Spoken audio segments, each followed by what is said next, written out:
Welcome. Today is a very special day. Netflix has once again done it. They have lost a very important series and they cannot come back from it. Stranger Things. Now what do you do? Lost it. Huh? It has ended, innit? No. Take it back. Netflix still has Stranger Things. A very important series. What do you have to say about it? Well, I have to make a few notes here because I've been Tell them, they don't mind. doing a lot of, real estate and shit in my head. I can't really keep it all, you know what I'm saying? So, yeah, this mysterious girl appears out of nowhere and then into the life of these young boys and... Very questionable. Is she gay? What? She was like 9 or 8 years old when she appeared.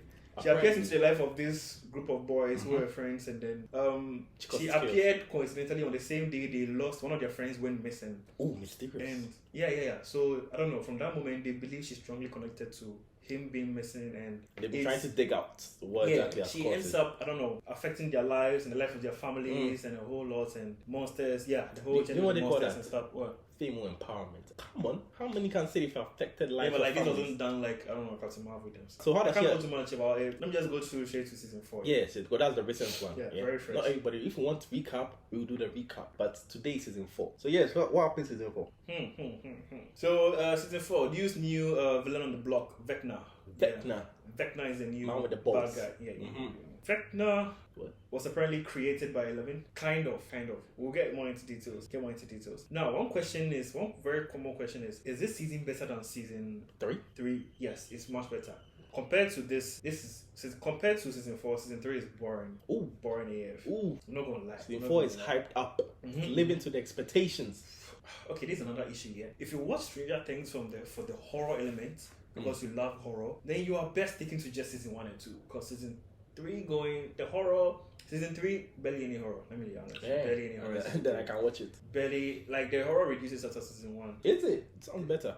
From season 1, it goes a bit down in season 2. Season 3, it just goes down. And then season 4, it kind of just goes up a little bit again. So, yeah, don't watch it for the horror. If you don't be deceived by what you see on social media to think, oh, I'm going to have an amazing horror series. You're better off watching Black Mirror. Or Human Centipede. If you don't mind the PTSD shot, go ahead and watch it. Now, idea aside. Yeah, I like to talk about one. See, there's this one guy in the group. His name is Google it. We don't mind it. Google it. Will Smith. Continue. Will Smith. Yeah, there's no called Will Smith. But Will is a kid who got missing in season 1. Oh, he's been found. It was found in season 1, and then season 2. But like ever since he got missing and ended up in the upside down world, he has always had a connection with that world. Whenever he's in his town, Hawkins, yeah. So, but whenever he leaves the town, he doesn't have that kind of connection anymore. But unfortunately, it took till season 4 for them to figure that out. Let me get it straight. When he's in the town, he feels some things in the He underworld. feels connected. He can kind of sense what's happening over there. But the moment he leaves the town, when he leaves the town, that's it. He doesn't feel shit. Yeah, his story was so tragic in season 1 and 2. Damn. But like this season, in season 3 it was alright. This season, I felt so bad for him. I feel so bad because Will's story is a lot darker than you realize. He's a kid. He's a teenager in the 80s who is gay. The reason why that is dark, they're not accepting it back then. They're not really accepting it, and you could see that he strongly fears that his friends would basically reject him if he comes out that he's gay, and so he kind of keeps it to himself. You can see it's kind of destroying the question him. That destroyed the life of the young lady. You ask him the question. Why are you gay? Oh yeah. I don't think they'll go that far. I don't think his friends go that far. Accepting friends. I suspect his friends will become accepting of him. They will basically accept him and be like, yo, no hate here. Come on, it's all love. It's all love. But they're also throwing in the idea that he has feelings for one of the friends in the group. Basically the leader of the group ish, sort of. Mike. Damn, he looks like a frog boy. Yeah, he does. He does give that vibe. But like, it's just face he has. Nigga is skinny as shit. So the plot, the new villain, what does he do? He's the baddest. Yeah, you actually think he's like the final boss or the final villain of the whole story, but he's not. In season 1 and 2, the lab where 11 was being tested for her powers and everything. Yeah, from the day she was. I'm now finding out. I know you are lost. Those who have watched it, they will get it. I didn't know there was somebody called 11. I'm wondering if there's 10, 9, 8. But 11 has powers. Mm-hmm. Continue. Telepathic and telekinetic powers. I bet she'll still come across a bit useless. Yeah, powers keep going on and off. Yeah. So Vecna, yeah, the lab where 11 was experimented on throughout her childhood, she comes to discover that she's number 11. So there's one all the way to basically there are a lot of numbers. Obviously, a lot of numbers. And the very first patient who is number 1 is Vecna. Is it? In the upside down. That man must be strong. Yeah. But 11 is part of the reason why he became Vecna. Explain it for the people. Well, they had a fight. Something happened. Basically, they had a fight. 11 and number 1 had a fight. And she basically forced him into another dimension. She basically forced open another dimension. Back up. Telekinesis and telepathy. Where? Yeah, she has the ability to open doors for that. Okay, so now she can open dimensions. But she has to like really push herself to like some mad extreme to do that. And that's constipation right there. She pushes Vecna into another world, and Vecna basically likes the world because there are no human beings there anyways, and some long shit. Don't even think too much about it. So he stays there for a very long time. I actually thought the way it's illustrated in the series, you would think 11 made. Initially, I thought it came off like 11 made the upside down world. Like she created that world through Vecna. Mm-hmm. But now she just opened the doorway to it, and then she kind of pushed him into it and closed it. And as he was there, he kind of connected with this cloud particle thing that looks like a hive. I don't know if that's the mind flare. That's the thing too. I don't know what kind of. They don't really elaborate much on the kind of connection Vecna builds with the mind flare and the cloud thing. I think that's the mind flare. So like they don't really like elaborate much on what went on during his time there all by himself. To fully, get rid of his humanity and become absolute evil or whatever. That's crazy. So Vecna comes around, and now what's he angry about? Why is he coming for 11? Is he coming to beat 11? He wants to destroy the world, basically. Typical villain. It's not that deep. Yeah, typical villain. Yeah, because he feels like he was rejected when he was here. People saw him as weird and odd and everything.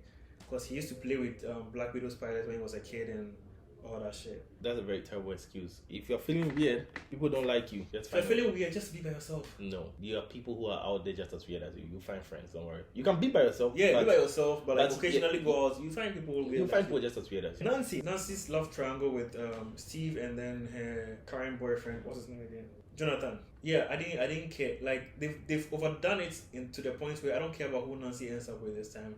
I don't care if she ends up with Steve or she ends up with Jonathan. Nancy, I really don't care. Nancy, you have to choose at this point. They overdid it too much. Nancy, you have to choose. It's too much. The people are losing interest in this. Nancy, you have to choose. Or she has chosen. A lot of people, she still hasn't. Look at that. She's after 4 dating, seasons. She's dating Jonathan, but she's showing she has feelings for Steve. So Nancy, are you for the streets? You're giving street vibes, Nancy. Very interesting. All right, when thou was born into royalty, but thou belongest to the pathways. And you shall find yourself right there. It seems Nancy is drifting slowly towards She's hearing to the calling. The pathways. So Victor's going to destroy the world. Max's character gets flashed out a lot more. Yeah, there's one annoying thing. Get flashed out. Basically, like developed more. Damn, that's not what I thought. No, yeah, I didn't use the right word. There's one annoying thing Stranger Things that did in season 3 and 4. They bring in a new character, fresh. They show how amazing the character is. Yeah, they make you like the character, and then they kill him off at the end of the season. They did it in season 3 and they did it in season 4. It's annoying. They did it in season 3 with Alexei, the Russian guy that they kidnapped. And they didn't a fine thing. And Eddie. You saying this? If the writer hears this, you do it again. Because they just got you in where they want you to be. It's annoying. It's annoying. It's not nice. It's not fun. And then they did it to Max. Max became one of the main characters, one of the part of the squad. And then they kind of she's not dead, but she's in some hard coma. I probably won't wake up. But yeah, Plot Armor 2 is there. So wait, so every season they show a scene of her in a coma? No, she got into a coma in this season. Okay.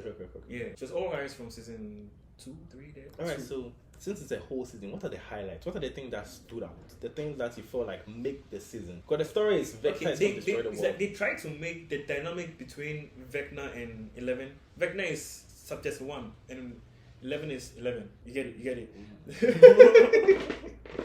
So they try to play on this dynamic between them being like this kind of yin and yang kind of relationship. Oh, but it didn't really slap like it should. Vecna said do, she's a girl, that kind of thing. But like it didn't really.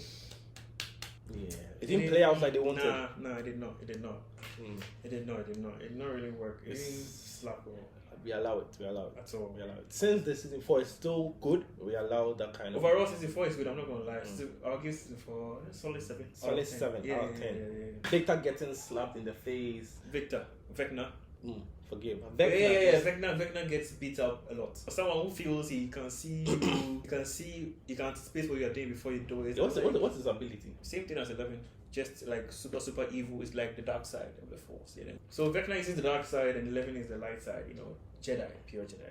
So then, to that the sum of it, the Vector comes, they beat him, and he goes back. It's like sometimes he didn't really seem like that much of a threatening villain. If I'm being honest, They didn't try to develop Vecna Vector didn't like that, really did they? seem that much of a threatening villain. Vector. Like the way he was built up to be. Vector. Now he worked alright because he had this bond with 11 and he kind of developed a bond with Max and some other characters. But like overall, he didn't really meet the expectation. He hyped himself up. Yeah, it's like it didn't really meet my expectation. Let me put it that way. It didn't meet my expectation. Yes. At the end, they didn't defeat him. He kind of ran away, so he's still out there somewhere. Season 5. And his plan to open a large portal throughout the town he has succeeded in that, and he has disappeared. So if you open the portal, what comes out? anything can come out, anything can go in. So it's Very deadly. I get it. Yeah. It can absorb. It can. One thing they did right was Max's relationship with Lucas. Lucas, the black kid playing basketball. Yeah. I like how their relationship was developed further in this season. It was nice, even though Max was trying to be all hard girl, but Lucas is like, Max is a girl. Yeah, like you could tell there's Chemistry. Yeah, the chemistry. I like how their relationship was developed in this season. It was nice. And Max's character too. And they almost killed it off. It was something else. One funny thing I noticed is when she was saved at the brink of death, and there was like the dried blood on her face looked like Attack on Titan when they come out of their Titan, and then those lines on their face, it kind of looked like that. I was like, I respect that. That's inspiration. I like that a lot. Yes. So this entire season, my favorite episode or scene is the Metallica episode. Dun, dun, dun, dun. When Eddie went to the upside down world with the sky all with red lightning and demon bats all over the place, and he just plugs in some mouse speakers and his electric guitar, it starts going wild on some Metallica. I'm like, yo, goosebumps. That's wild. Mad goosebumps. That's wild. I can't even picture it because I actually have no idea what he's saying. But that's wild. It's like they made the tone of that scene. Okay, the tone of that scene already matches the cover of the Master of Puppets song from Metallica. So like it was a perfect song for that scene. It was a perfect song for that scene. Beautiful. That's the perfect scene. Beautiful. Perfect scene. Director, you have been appreciated. Well done. I could almost give this an 8 star. But we take it. I take it. You didn't. You almost got there, but you didn't hit the mark. You must hit the mark. Come on. So season 5, hit the mark. Yeah. From what I'm hearing, season 5 it will be to do a time skip of them in their 20s. Finally, they've been kids forever, bro. It's a little bit funny. They're actually like young adults now playing teenagers. It's kind of. Outside that, they've been kids doing very adult things. Yeah. Very adult things. Way too many adult. Like plot almost a bit too much. I'm not gonna lie. We get it. They are kids, but like they survive. Season 3, it was so bad. They survived everything. There's just luck is on their side all the time. It was too much. Director, you heard the audience. Kill somebody. Let somebody die. No, that's what he was saying. Make it make sense. Kill somebody. Who's your favorite? Let them be risk. Let them be. Who's your favorite? Kill Nancy. Currently, or you can kill Nancy. Shit. I don't care about Nancy. You can kill Nancy. Lucas. Right now, Max is my favorite character. I don't know. Max and Eddie.